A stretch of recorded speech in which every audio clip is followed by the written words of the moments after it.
My name is Joshua Wonbin Chang. For a long while, I would rarely introduce myself through my Korean name. And when I did, I would just cringe at the sound of my clumsy and Americanized Korean pronunciation. But this week, I learned to reclaim my story and my identity.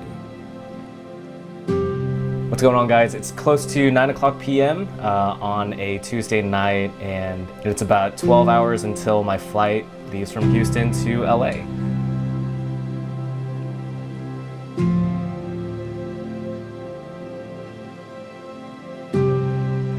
Something that's been going on, something that's been in the works for a little bit, is a gathering of Korean American InterVarsity staff in Los Angeles. The hope for this gathering is to be able to spend time with one another and not just talk about what it's like being a Korean American staff, but also learn about my history. And we're going to cover some events in history like the Pyongyang Revival in 1907, talking about the LA riots, the Korean War, lots of different topics to dive into in terms of like significant points in Korean and Korean American history. I'm excited because I actually never spent a lot of time learning about this, and I'm excited. I know God has a lot more for me there, and there are going to be great people that I get to process with, great people that I get to spend some time with, and I don't know, my hope is that I get to record some things for y'all, talk with some people, share some of my thoughts. And this update isn't really going to be as much about what's happening on campus and ministry, although great things are happening, but this time I wanted to bring you along for a bit of a personal journey, a bit of personal discovery. So I guess as I sit here the night before my flight leaves, I'm excited to bring you guys with me, and yeah, let's go.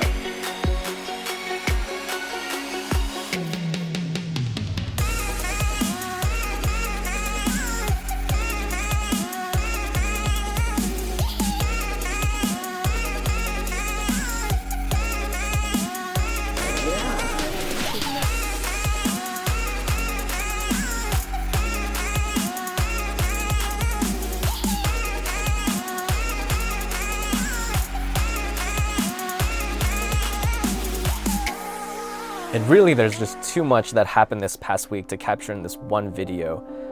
And if I could sum up what I've been learning and sitting on this past week, it would really come down to three main things. For one, for the first time in my life, I believe that I can say that I'm proud to be Korean American. I got to learn about the Pyongyang Revival of 1907, a huge boom in the revival spirituality that my faith was founded upon from generations ago. I learned about the Korean War and its effects on an entire country. We talked about the LA riots, the effects of those events, and how the Korean people's journey through America was shaped through that one event. Each of these touched my family in a very direct way, and this is the history that I hold with me. And as I've wrestled with my identity in the past, whether or not I fit on the Korean side of the hyphen or the American side, or maybe I just feel stuck on the dash. To be Korean American means that I can make a change. We got to visit and learn from FACE and Radio Korea, and through that we got to see how there's a generation of people that I belong to that are seeking healing and restoration in this country. Another big takeaway for me was that the Korean American identity is something that's still forming. What's humbling is that I get to be a part of defining what the Korean American identity really is. That my story does not contain all of it, and my story, since it is different from someone else, does not mean that it falls outside of it. There are so many more stories that make up this Korean American identity. Korean American culture is so much more than just knowing how to speak the language, enjoying the food, consuming K-pop or K-dramas, or knowing what certain pop culture references are. Those things don't define what it means for me to be Korean American. There's no such thing as not belonging to a group of people whose identity is still being formed today. The Korean American experience depends so much on region and environment, and I got to learn that from the staff who were also there with different stories. And while their stories had differences from mine, there were also key experiences and similarities that we shared. And that brings me to my third point. I've missed my family. Fast forward to the weekend, I got to talk with my own family. My long-lost cousins, Kat and Audrey, who, even though we're related by blood, come from the same family. Our experience of being Korean American in this country is so different. Reconnecting with my cousins was such a strange but incredible experience. I sat there holding the tension of the fact that these people are related to me, but also I've only seen them once or twice in my entire life.